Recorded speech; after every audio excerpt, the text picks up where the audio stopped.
कुछ एक झूठ हमारे दिमागों में बैठा दिए जाते हैं। जैसे आप सब ने यह कथा पढ़ी होगी कि एकलव्य का अंगूठा कटवा लिया द्रोणाचार्य ने, पढ़ा है ना आप सब ने। पर ये बताइए कितनों ने महाभारत में स्वयं पढ़ा है? मेरे विचार से हम में से किसी ने भी कभी महाभारत में वह प्रसंग पढ़ा ही नहीं होगा एकलव्य वाला। और अगर हम यह भी विनम्रता से पूछे कि महाभारत के कौन से चैप्टर में है, तो भी शायद हम में से किसी को ध्यान नहीं होगा कि महाभारत के वन पर्व में एकलव्य का उल्लेख है। मगर देखिए मार्क्स और मैकाले का प्रभाव कि हमारे दिमागों में ऐसा भरा हुआ है कि हम ग्लानि से आबद्ध हैं बगैर पढ़े हुए। अब मैं आपसे कहूंगा, जाइएगा, जाकर पढ़िएगा। अवेलेबल हो तो इंटरनेट पे जाके सर्च कर लीजिएगा, ना हो तो राम जो महाभारत सीरियल आया था उसका एपिसोड जाके यूट्यूब पे देख लीजिएगा। कि किस्सा ये था कि जब आपको, चाहे आपने कथा सुनी होगी कि कुत्ते का मुंह बाणों से भर गया था जो एकलव्य ने तीर चलाए थे, और जब वह तीर अर्जुन निकालते हैं तो उस कुत्ते के मुंह में एक खरोंच तक उस बाण से नहीं आई होती है, तो वो चौंक जाते हैं क्योंकि ये सामान्य तीर नहीं है। उन्होंने कहा तो दिव्य अस्त्र है कि मुंह में पूरा तीर से भर गया मुंह और इसके बाद भी एक खरोंच नहीं आई। आप कहेंगे दिव्यास्त्र का मतलब क्या?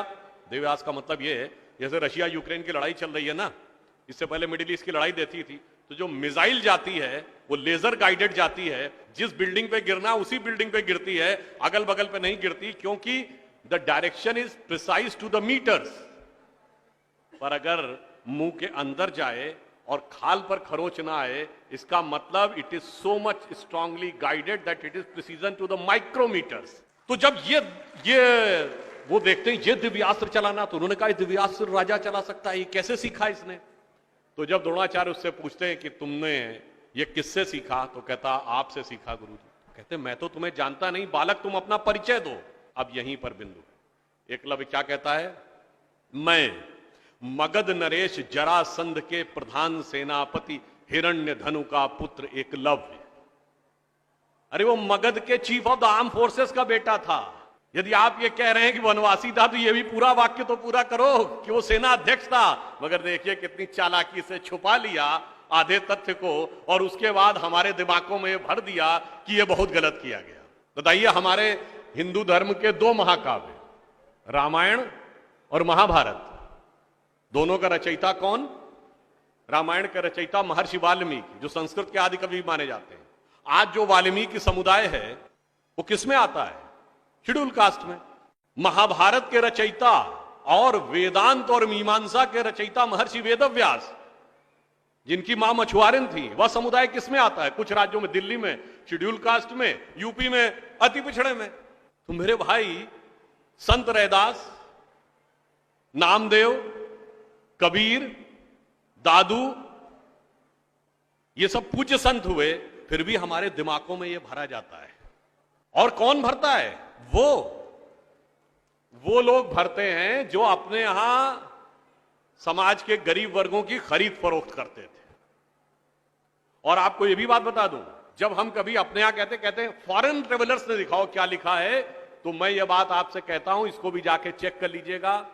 किसी फॉरेन ट्रेवलर का सबसे ऑथेंटिक जो रेफरेंस माना जाता है, वो चंद्रगुप्त मौर्य के समय में मेगास्थनीज आया था ग्रीस से, जिसने अपनी किताब लिखी है इंडिका, आज से 2300 साल पहले।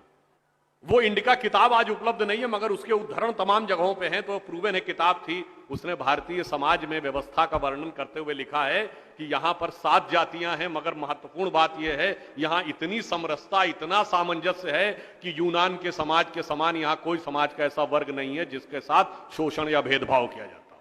ये एक विदेशी लिख रहा है। और मैं एक और बात आपसे बताना चाहता हूं, बहुतों को नहीं पता होगा, गांव में पंचायत होती है ना, ये पंचायत में 5 की संख्या कहां से आती है? ये 4 या 6 क्यों नहीं? 5 की संख्या जानते कहां से आती है? 4 वर्ण माने गए थे, तो किसी भी गांव में निर्णय लेना होगा तो चारों वर्णों का एक एक प्रतिनिधि होगा, और 5वां जानते कौन होगा? गांव के बाहरी क्षेत्रों में रहने वाले वो वनवासी जो प्रत्यक्ष रूप से गांव का हिस्सा नहीं है, पर हमारे निर्णय का प्रभाव उनके जीवन पर भी पड़ेगा, तो 5वां प्रतिनिधि उनका होगा। वहां से यह पंचायत का भाव आता है। और फिर मैं आपसे कहना चाहता हूं, हमारे दिमाग में एक और चीज भर दी गई कि जाति व्यवस्था हमने बनाई। आपको पता है कास्ट शब्द कहां से आया? ये कास्ट अंग्रेजी का शब्द नहीं है, ये पुर्तगीज भाषा का शब्द है। और 1931 में जो अंतिम जनगणना जाति के आधार पर उसमें 4114 जातियां हैं हिंदू समाज में, जिसमें अब 6000 बताई जाती हैं। मैं चैलेंज करके पूछता हूं, कोई दिखाओ तो किसी धर्म ग्रंथ में 6000 जातियां लिखी हो, और जहां लिखी उसमें इससे ऊंचे ये, इनके नीचे ये ऊंचा ये नीचा, कौन से धर्म ग्रंथ में लिखा है? ये माली ऊंचे की तेली ऊंचे, सुनार ऊंचे कि लोहार ऊंचे, कहां लिखा है? जानते हैं कहां लिखा है? एक British census commissioner Herbert Risley द्वारा किए गए सेंसस में हिंदू समाज को जातियों में विभाजित करके ऊपर से नीचे तक लिखा गया, और फिर वो हमारे ऊपर अध्यारोपित कर दिया गया है। हमारे दिमागों में कैसी कैसी बातें भरी जाती हैं। एक थोड़ा लिबर्टी लेते हुए यह भी कहना चाहूंगा, महिलाओं को पढ़ने का अधिकार नहीं दिया जाता था। अब ये बताइए, हमारे यहां दिल्ली में लोगों को ध्यान नहीं होता है, आप लोगों ने मैत्री कॉलेज और गार्गी कॉलेज है ना, ये मैत्री और गार्गी कौन थी? ये वैदिक काल की 20-22 विदुषी स्त्रियों में से एक हैं। गार्गी ने ऋषि याज्ञवल्क्य के साथ शास्त्रार्थ किया।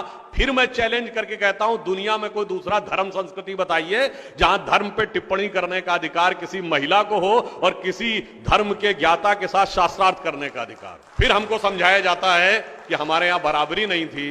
अरे आप सबको याद हो, सबसे प्रख्यात शास्त्रार्थ कौन सा है? आचार्य मंडन मिश्र और आदि शंकराचार्य के बीच में। दोनों के बीच में जो शास्त्रार्थ हुआ, उसका जज कौन था? आचार्य मंडन मिश्र की पत्नी उभय भारती। फिर मैं चैलेंज करके पूछता हूं, पहले दुनिया कोई धर्म बताइए जहां टिप्पणी करने का अधिकार स्त्रियों को हो और जज बनने का अधिकार हो डिस्कशन में। उसके बाद हमसे कहते हैं कि साहब बराबरी नहीं थी। इसलिए मैं कहना चाहता हूं कि हमारे यहां तो समाज में जिस प्रकार से एकाकार करके सबको साथ में लिया जाता था, बराबरी का तो आलम यह था, बराबरी नहीं थी। यह सच है, हमारे यहां बराबरी नहीं थी। हमारे यहां मातृशक्ति को पहले रखा जाता था। इसीलिए हम क्या बोलते हैं? सीताराम, सीता पहले राम बाद में। लक्ष्मी नारायण, लक्ष्मी पहले नारायण बाद में। गौरी शंकर, गौरी पहले शंकर बाद में। राधे कृष्ण, राधा पहले कृष्ण बाद में।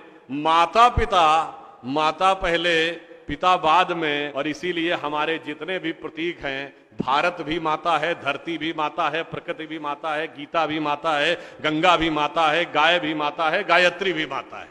और ये केवल कोई आध्यात्मिक धार्मिक बात नहीं है। वर्ल्ड की डॉक्यूमेंटेड हिस्ट्री में अगर पहली बार कोई वुमेन रूलर रही है तो गुप्त वंश के समय में 4वीं शताब्दी में प्रभावती गुप्त ने शासन किया है। उसके बाद अहिल्याबाई होलकर, रानी दुर्गावती, रानी झांसी, वो सब तो आपने बहुत सुना होगा। अब वो लोग आके हमको समझाते हैं कि बराबरी नहीं